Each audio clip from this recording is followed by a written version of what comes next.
Nutrient requirements for using balanced diet. Recommended dietary allowances are the professional tools which are very essential to know the daily requirement for different nutrients for different age groups. Sorry. The RDS take into account individual variation in nutrient need and also the availability of nutrients which may vary from diet to diet.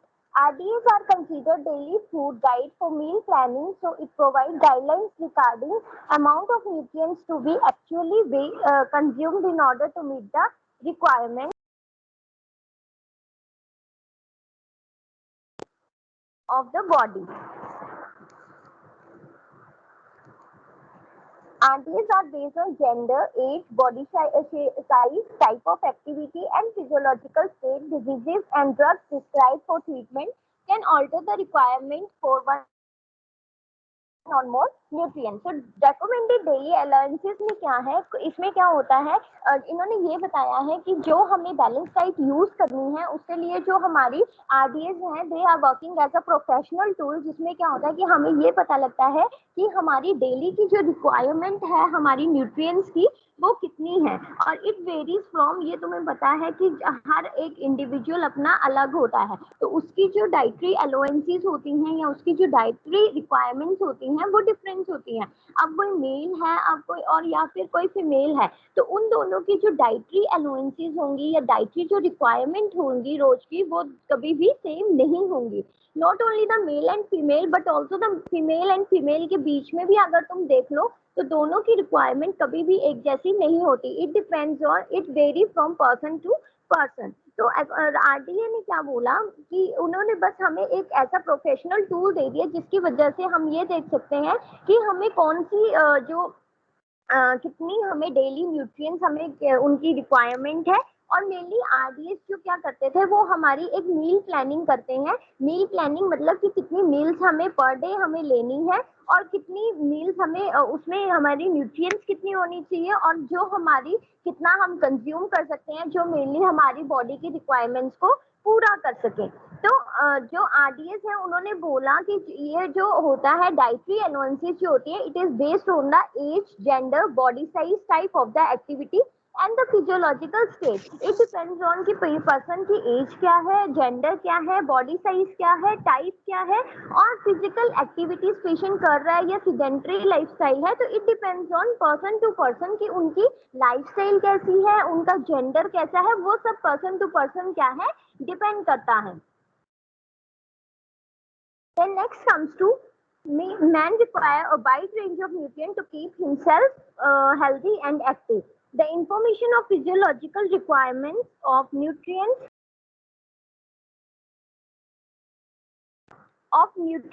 to be practical value must be translated in terms of food consumed in the habitual diet. मैंने पहले ही बोला कि जो mail होते हैं उनकी requirement जो होती है एज कम्पेयर टू वुमेन, उनकी जो रिक्वायरमेंट होती है वो क्या है, थोड़ी सी ज्यादा होती है because of the physical activities they are doing in their daily life. तो उनकी जो क्या होता है थोड़ी सी जो रिक्वायरमेंट होती है वो एज कम्पेयर टू अदर्स उनकी रिक्वायरमेंट थोड़ी ज्यादा होती है और उनको प्रॉपरली हमें क्या है प्रॉपर उनको हमें जो भी उनकी रिक्वायरमेंट के हिसाब से हमें उनको न्यूट्रिएंट्स जो है वो प्रोवाइड करवाने हैं। तो daily recommended daily allowances nothing but इसमें क्या है, इट्स अ प्रोफेशनल टूल जो हमें ये बताता है कि हमारी जो न्यूट्रिएंट्स की डेली रिक्वायरमेंट है वो कितनी है और हमें कितना न्यूट्रिएंट जो है प्रॉपरली हमें लेना है। And it very from gender, age, body size, type of activity and the physiological state. A man requires more nutrients to keep himself healthy or active. क्यों? Because it depends on the on his physical activities कि उसका workload कैसा है और तुम्हें पता है as compare to others उसका जो वर्कलोड होता है वो बहुत ज्यादा होता है। तो उससे उसके लिए हमें क्या है मैन की जो रिक्वायरमेंट होती है और जितनी उसकी रिक्वायरमेंट होती है उतना उसको अपनी रिक्वायरमेंट पूरा करने के लिए पूरे न्यूट्रिएंट्स उसको लेने हैं। A variety of terms have been used to define the amount of nutrient needed by the body such as optimum requirements, minimum requirements, recommended daily allowances or intake, safe level intake। तो क्या है इसमें इन्होंने क्या बोला, there are variety of term जिसको हम use कर सकते हैं कि हमारी जो न्यूट्रिएंट्स है हमारी बॉडी को कितनी न्यूट्रिएंट्स चाहिए होती है, तो वो हम variety of terms are available उसके थ्रू हम पता लगा सकते हैं।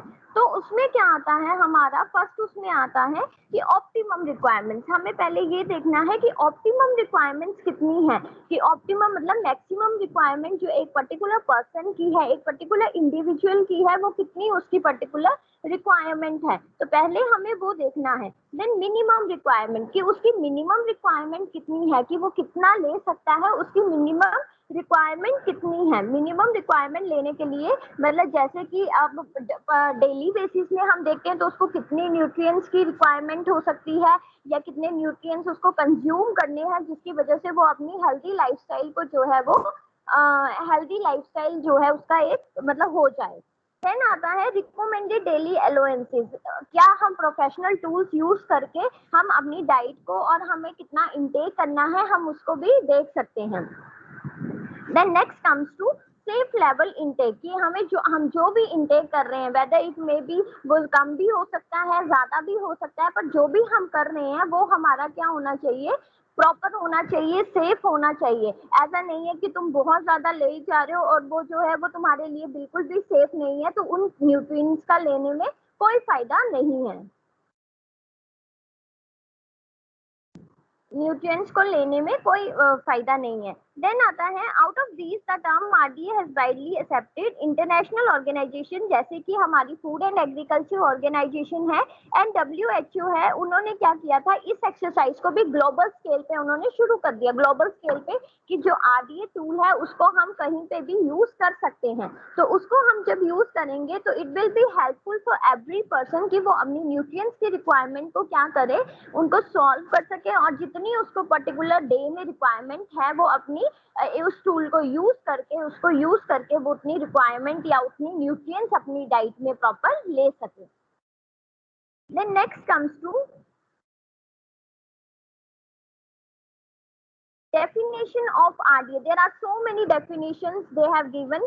तो इसमें क्या आता है हमारा, mainly RDA is defined as the intake of nutrient derived from the diet which keep nearly all people in good health. According to ICMR, RDA ने क्या बोला, RDA है क्या चीज, RDA is nothing but it's वही है कि जो हम इंटेक करते हैं अपनी न्यूट्रिएंट्स का फ्रॉम द डाइट, जितनी जो भी हम डाइट ले रहे हैं उसमें हम जो न्यूट्रिएंट्स को लेते हैं उसमें क्या है, न्यूट्रिएंट्स को लेते हैं उसके जो डाइट हमारी, सॉरी, न्यूट्रिएंट्स को जो भी लेते हैं जिससे क्या है एक पर्टिकुलर पर्सन जो है वो हेल्दी रहता है, फिजिकल एक्टिविटीज कर सकता है, उसको हम कहते हैं RDA, recommended dietary allowances. So it is defined as the intake of nutrient derived from the diet which keeps nearly all the people in good health. अगर हम अपनी रिक्वायरमेंट प्रॉपर लेंगे, अपने न्यूट्रिएंट्स को प्रॉपरली लेंगे, तो it will help the people to live a healthy life.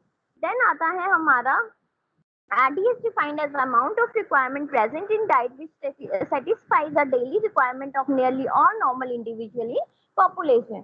तो RDA क्या है, ये क्या करता है, it's amount of nutrient that are present in balance diet और इन आर डाइट, जो क्या करता है, सेटिस्फाई करता है हमारी डेली रिक्वायरमेंट को, not only for one individual but for the all individual that are living in a particular place और country भी तुम बोल सकते हो, because it's a world wide, ये सारे world wide में हम follow करते हैं, तो इसलिए world wide भी तुम बोल सकते हो। तो बाकी definitions तुम एक बार खुद देख लेना। देन आता है references range for men and women। तो men and women में इन्होंने क्या बोला था कि normal Indian adult men, women, infant and children are considered in children body weight and height of well nourished healthy children published by WHO's child under 5 years and adolescent, while for several developing countries are used। जो हमने ये recommended dietary allowances बनाया था वो हमने किसके लिए बनाया था, हमारे जो वुमेन है या जो हमारे मेंस है या जो हमारे चिल्ड्रंस हैं, उन सबके लिए हमने क्या किया था, ये जो डाइटरी अलाउंसेस वाला टूल है वो हमने सबके लिए बनाया था, ताकि उनको क्या है कोई भी प्रॉब्लम ना आए और वो इजीली अपना जो भी है उसको कर पाए, मतलब जो भी उसकी न्यूट्रिएंट्स जो भी उसकी डाइट है वो उसको प्रॉपरली ले पाए।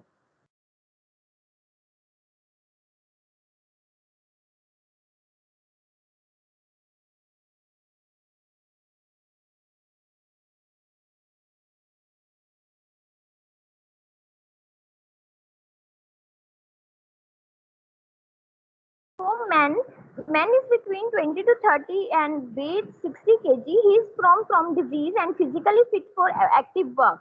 One of each working day he is employed for 8 hours in occupation that usually involve moderate activity. While not work, he spend 8 hours in bed, 4 hours sitting and moving around and 2 hours in walking in active recreation. तो इसमें इन्होंने क्या बोला था, man के लिए क्या है, क्योंकि मैन जो है वो बिटवीन टू 20 या 30 ईयर्स के बीच का है और उसका वेट अगर 60 केजी है तो वो क्या है, और अगर वो पूरी डिजीजेस से फ्री है, उसको कोई डिजीज नहीं है, तो उसमें वो क्या कर सकता है, जैसे कि उसका कोई भी काम नहीं हो रहा या फिर वो फिजिकल एक्टिविटी नहीं कर रहा है या वो फिजिकली फिट है या एक्टिव है, बहुत ज्यादा एक्टिव है और अपना काम प्रॉपरली कर रहा है, तो उससे क्या है, उसकी जो कहाँ पे कहीं पे काम कर रहा है, 8 आवर्स के लिए काम कर रहा है अपनी पर्टिकुलर ऑक्यूपेशन में या इंडस्ट्रीज में जहाँ पे भी काम कर रहा है, जहाँ पे उसकी मॉडरेट सी एक्टिविटीज हो रही हैं, तो उसके साथ क्या होगा, उसकी जो वो रिक्वायरमेंट है उसकी वो जो है वो प्रॉपरली अपने फुलफिल कर लेगा। वेदर अगर वो काम नहीं कर रहा है, 8 आवर्स भी वो काम नहीं कर रहा है, कोई फिजिकल एक्टिविटी नहीं कर रहा है, वो चुपचाप अपना सोने में टाइम वेस्ट कर रहा है और अपना टाइम वेस्ट कर रहा है ना, वो बेड में ही 4 to 6 आवर या तो वो सिटिंग और मूविंग अराउंड कर रहा है या फिर पूरा टाइम बेड में ही स्पेंड कर रहा है, तो उसकी जो एक्टिविटीज है वो कहीं ना कहीं डल होंगी और उसका इफेक्ट जो है उसकी हेल्थ पे भी पड़ेगा और उसकी रिक्वायरमेंट जो होंगी न्यूट्रिएंट्स की वो भी कहीं ना कहीं कम हो जाएंगी, बिकॉज कोई अगर फिजिकल एक्टिविटी नहीं करेगा तो जितना उसकी नॉर्मल रिक्वायरमेंट होनी चाहिए उतनी रिक्वायरमेंट होगी नहीं और वो प्रॉपरली काम नहीं कर पाएगा। Then next comes to for women. Women is between 20 to and 39 years of age. Women जो है वो 29 से 39 years age की होगी, healthy है और उसका weight अगर 50 kg है तो she may be engaged for 8 hours in general household work in light industry or in other moderately active work. अगर वो क्या करती है 20 एंड 39 एज के बीच की है, हेल्दी है और उसका वेट जो है वो 50 टू 50 केजी के अराउंड है और वो क्या करती है 8 आवर्स तक वो क्या करती है अपना काम करती है प्रॉपरली, जो भी उसको हाउस होल्ड कोर्स वो करती है जो उसको करना है, अगर वो मॉडरेटली भी एक्टिव है तो उसकी रिक्वायरमेंट्स भी जितनी उसको चाहिए उतनी वो पूरी कर सकती है और उसके बाद क्या है तो उतनी रिक्वायरमेंट्स वो पूरी कर लेती है और अगर उसके अलावा वो क्या करती है, अगर अपना बेड में ही टाइम जो है वो स्पेंड करती है और प्रॉपर अपना जैसे काम नहीं कर रही है या कुछ नहीं कर रही है, कोई एक्टिविटी नहीं कर रही है, तो उससे क्या होगा कि उसकी जो कहीं ना कहीं उसकी जो हेल्थ है वो भी अफेक्ट होगी और उसकी जो रिक्वायरमेंट प्रॉपर होनी चाहिए वो भी नहीं होंगी, पूरी रिक्वायरमेंट जितनी उसकी होनी चाहिए वो भी पूरी नहीं हो पाएंगी। तो then next comes to factors affecting RDA. ऐसे कौन से फैक्टर्स हैं जो हमारे आरडीए को अफेक्ट करते हैं, तो मेनली हमारे जो आरडीए है जो हमारे इसको अफेक्ट करते हैं वो आता है हमारा फर्स्ट चीज द एज। एज कैसे अफेक्ट करती है, ऑब्वियस है जो हमारे जैसे कि इन्फेंट हो गए, एडोलिसेंस हो गए, एजेड हो गए, उसका नॉर्मल एडल्ट से उनका जो रिक्वायरमेंट होगा वो बहुत कम होगा और जो तुम्हें पता है कि ओल्डर एज होते हैं उनको वैसे ही बहुत कम चीज़ों की ज़रूरत होती है, उनकी रिक्वायरमेंट्स वैसे ही कम हो जाती हैं या जितनी उनको रिक्वायरमेंट्स होती हैं वो उतना प्रॉपरली नहीं ले पाते जितना उनको लेना चाहिए, तो उससे क्या होगा एक एज फैक्टर जो है वो भी हमारी आरडीए को अफेक्ट करता है, क्योंकि रिक्वायरमेंट अगर नॉर्मली मान लो कि तुम ऐसे मान के चलो कि पर डे की रिक्वायरमेंट जो है वो जितनी होनी चाहिए उनकी उतनी नहीं होगी। सेक्स में आता है मेल और फीमेल। मैंने पहले ही बोला कि मेल की requirement as compare to female जो है वो बहुत ज्यादा होंगी।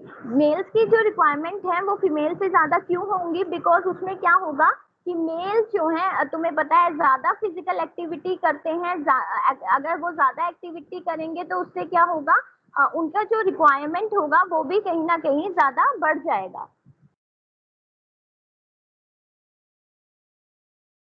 Then next comes to body size. It depends on the height, weight and stature of the person. अगर किसी की हाइट बहुत ज्यादा है, किसी का वेट बहुत ज्यादा है, तो उससे भी क्या होगा हमारी जो रिक्वायरमेंट्स होंगी वो according to weight, according to stature, according to height हमारी जो है वो बढ़ जाएगी। देन आता है फिजियोलॉजिकल स्टेट। अगर कोई पेशेंट प्रेग्नेंट है या फिर कोई प्रेग्नेंट है या कोई लैक्टेटिंग मदर है, तो वहां पे भी क्या होगा, चांसेस होंगे कि हमारी जो मदर है या फिर जो लैक्टेटिंग मदर है उनकी जो रिक्वायरमेंट नॉर्मल रिक्वायरमेंट से बहुत ज्यादा हो जाती है। प्रेग्नेंट वुमेन के लिए भी, क्योंकि उसके वूम में बेबी है, और lactating mother because she is breast feeding to her baby, तो उसका जो रिक्वायरमेंट होगा वो नॉर्मल रिक्वायरमेंट से बहुत ज्यादा हो जाएगा। Type of work, it may be sedentary, moderate और हैवी वर्क। अगर सिडेंट्री लाइफ स्टाइल है, अगर वो कोई भी काम नहीं कर रही है, अगर वो काम नहीं कर रही है तो उससे क्या होगा कि उसका रिक्वायरमेंट जो है बहुत कम होगा। अगर वो मॉडरेट काम कर रही है, मॉडरेट उसकी एक्टिविटीज है, तो उससे क्या होगा, जितनी मॉडरेट एक्टिविटीज वो करेगी उतना ही उसका क्या है रिक्वायरमेंट उस हिसाब से होगी। और अगर वो क्या है उसकी एक्टिविटीज जो है वो बहुत ज्यादा हैवी वर्क है, या तो वो हाउस होल्ड कोर्स कर रही है या वो कहीं पे जॉब करती है और वहां पे अपना काम कर रही है, 8 आवर्स वहां पे दे रही है, तो उसकी रिक्वायरमेंट उस हिसाब से होगी। मैंने पहले ही बोला कि it varies from individual to individual, कि ये इंडिविजुअल टू इंडिविजुअल जो है वो वेरी करता है। वेरी करता है मतलब अगर कम काम होगा तो उससे क्या होगा, उसकी जो रिक्वायरमेंट होगी वो कम होगी। अगर उनका बहुत ज्यादा एक्सेसिव वर्कलोड होगा तो उससे उनकी रिक्वायरमेंट जो है वो बहुत ज्यादा हो जाएगी। तो it depends on person to person कि उनकी काम कैसे करते हैं वो और क्या उनका प्रॉपर वो है। नेक्स्ट आता है रिकमेंडेड अथॉरिटीज। रिकमेंडेड अथॉरिटीज में dietary allowances. So, dietary allowances for Indians were first recommended by Nutritional Advisory Group in 1944. तो मेनली जो इंडिया में शुरू हुआ था हमारी रिकमेंडेड आरडीए जो डाइटरी अलाउंसेस शुरू हुआ था, वो हमारा कब हुआ था, वो हुआ था हमारा 1944 में हमारा वो स्टार्ट हो गया था। देन उसके बाद हमारा आता है दिस वॉज रिवाइज इन, उसके बाद उसको रिवाइज किया गया 3 बार, 1958 में किया गया, 1978 में किया गया और लास्ट उसको 1988 में उसको क्या किया गया हमारा उसको जो है वो रिवाइज किया गया। Then next comes to sorry then next comes to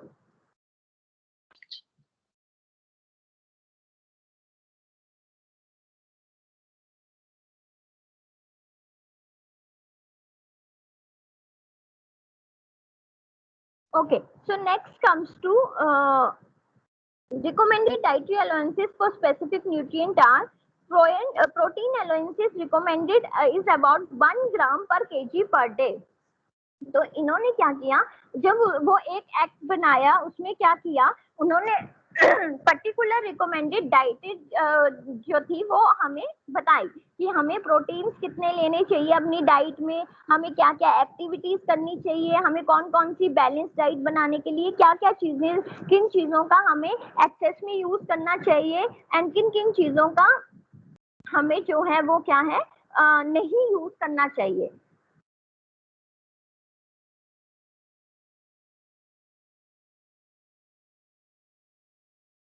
तो इसमें क्या था, इन्होंने बताया कि जो प्रोटीन की एलोवेंसीज हैं वो हमें कितनी लेनी है, प्रोटीन एलोवेंसीज हमें होनी चाहिए हमारे पास 1 ग्राम पर केजी, जितना बॉडी वेट है उसके हिसाब से। अगर किसी का 10 केजी है तो 1 ग्राम के हिसाब से उसका कितना हो गया 10 ग्राम।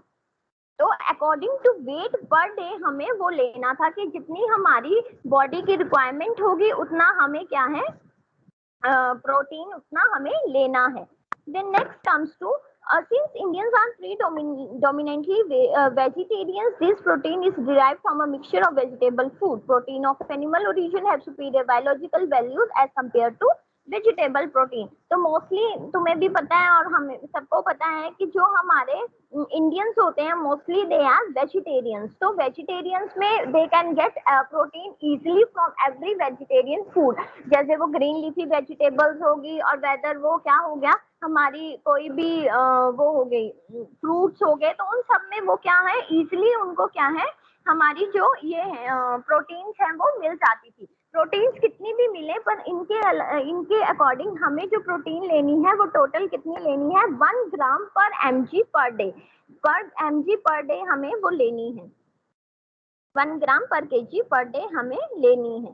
देन नेक्स्ट आता है हमारा इसमें हमारा आता है फोसेट कहाँ गया, the intake of fat should be limited. इन्होंने बोला है कि जो हमारे फैट का जो हमारा इंटेक है वो लिमिटेड होना चाहिए। तुम्हें पता है जब हमारी बॉडी में फैट की अकमुलेशन होने लग जाती है एडिपोज टिश्यूज में, तो देयर में भी चांसेस कि हमारी बॉडी में इम्बैलेंसेस हो जाएं। अगर हमारी बॉडी में इम्बैलेंसेस हो जाते हैं तो उससे क्या होता है, हम अपनी नॉर्मल लाइफ स्पैन नहीं चला पाते, मतलब हम नॉर्मली जो हमारी लाइफ स्पैन है या हेल्दी लाइफस्टाइल हम नहीं कर पाते, जिसकी वजह से क्या होता है हमारी जो न्यूट्रिएंट्स है हम उनसे प्रॉपर्ली नहीं मिल पाते और देयर में भी चांसेस कि हमें क्या हो जाए, हमें वहां पे कुछ भी बोल सकते हो कि हमें कोई भी डिजीज कंडीशंस हो सकती हैं या कुछ भी हमें प्रॉब्लम्स वहां पे आ सकती हैं। Then next comes to about 70% of total calories requirement may be met through intake of carbohydrates। तो मेनली हम क्या है, जो भी हमारे 15% ऑफ कैलोरीज जो है हमें वो अपनी डाइट में लेनी है। At least 15 gram of vegetable oil should be included in the diet to meet the requirement of essentially fatty acid. तो हमें 15 gram of percent of calories जो है वो हमारी पर डे के हिसाब से हमें अपनी डाइट में लेना चाहिए, जिससे क्या होगा कि हमारी जो डाइट है वो प्रॉपर हो जाएगी और मेनली हमें 15 ग्राम ऑफ वेजिटेबल ऑयल जो है वो भी हमें अपनी डाइट में इंक्लूड करना चाहिए, जिसकी वजह से हमारी जो फैटी एसिड्स की रिक्वायरमेंट है हमारी बॉडी में वो भी कहीं ना कहीं पूरी हो जाएगी। Then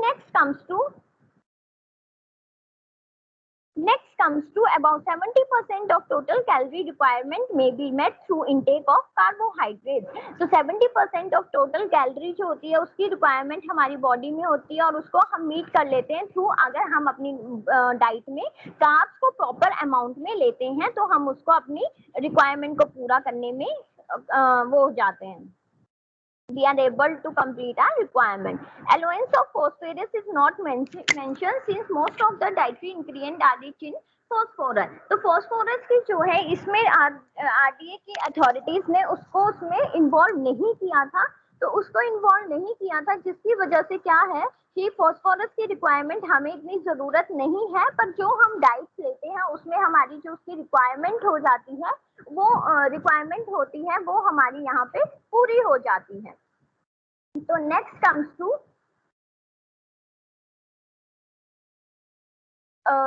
comes to allowance of phosphorus, a normal well balanced diet generally meet the requirement for trace element।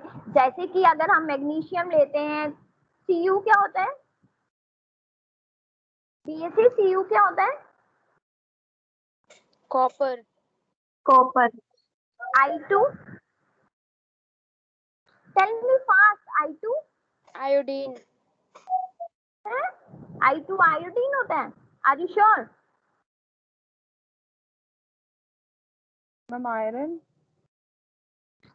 अरे I am not sure, that's why I am asking, tell me क्या होता है? मैम आयोडीन होता है।